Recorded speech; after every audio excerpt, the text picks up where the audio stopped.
everybody. How are you? We're on day 11. Now, day 11, we've got a little bit more of a transition here. We're going to go into home offices for now, and then some hobby areas, and then farther along at the end of this week, we're going to go to the kitchen. So lots to go still for sure. But I wanted to just give you a chat here about setting up your workspace. Now, not everybody gets to have a spare room for an office. Here we go.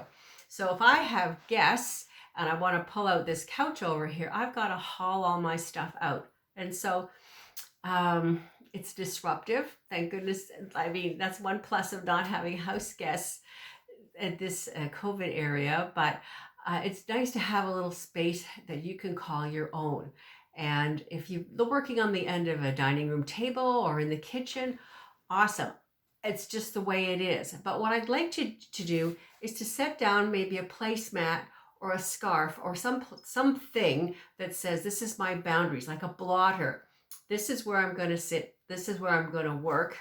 And then you've got some boundaries. And so therefore, when you've done your work, you've got your laptop or tablet together, you've got a little tray full of whether you need pencils and pens and markers or whatever, but you've got yourself compacted and you're in one space. This is where you work, so people don't bother you and you're not drifting onto the couch and then upstairs and downstairs and all over. If you're going to work or pay bills or something like that, you need to have something that's grounding so you can focus. So that's one thing about choosing a space. The second thing is we've got to be like what happened to me last week. I didn't worry too much about my electronics, and I had a tremendous issue with my data in my computer and in my phone. They were both full chock-a-block.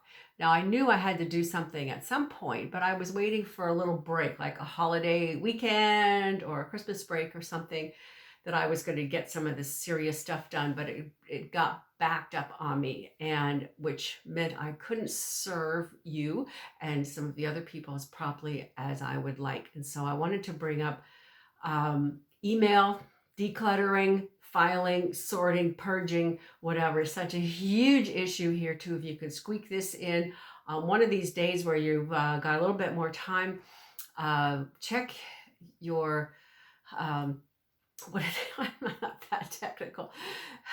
How many pictures and stuff that you've got on the PC, because every time I get a new PC, I move the stuff from the old PC into the new PC. So basically this PC, which is less than 2 years old, has 8 years of stuff on it. Now it's compressed and it's got some archival and stuff, but I had almost 2,000 photographs on there.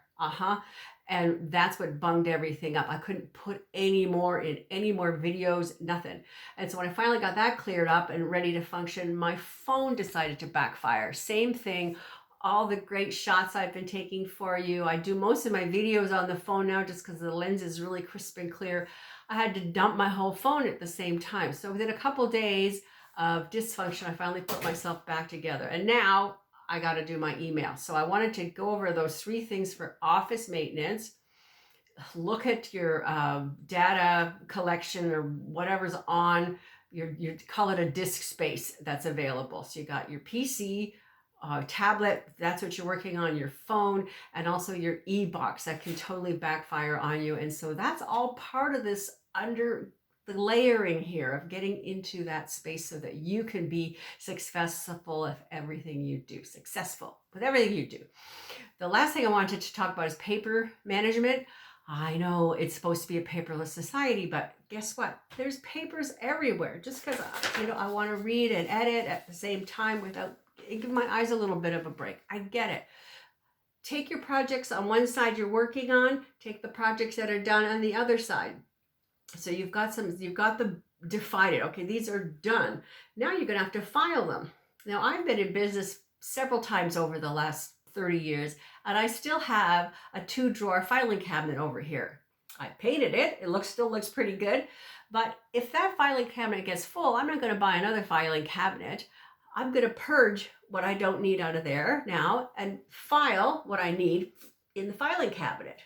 Clean things up. When my projects on this side get completed or near to completed, they go over here in a holding station till I can either A, need to look at them again, or B, put them in the filing cabinet. So there's a way of sorting and sifting through your papers. Now, as soon as you get paper piles all over the floor or all over your desk area, wherever, they start to accumulate, not really mites, but they get that kind of little bit of dust on them, and then another little bit of dust on them, and then they start to look really seedy. So again, a couple times a year, once a month, if you are that organized, get your stuff together, get it filed, you know where it is now. But again, this is all going to take time, and you might want a big project like that of overhauling your office at some of the holiday breaks that we have coming up, and you might want to put that into your mind. I'm going to check that out. Okay, so other people have other things, hobby rooms. I've been talking to people with hobby rooms, sewing rooms, knitting rooms, crafty rooms, and they've got a bigger job than just moving 27 things in a day. So I wanted you to know I'm here with you. I'm in the same boat you are in. I'm trying to live in a paperless society with technology, and it just doesn't work some days. So we're going to breathe. And if we can arrange the rest of our space to work for us, we'll be calm, cool, and collected in order to deal with this stuff. So anyway, have a good one. We'll see you tomorrow. Drop your comments below. I love to hear what you're doing. Take care. Bye.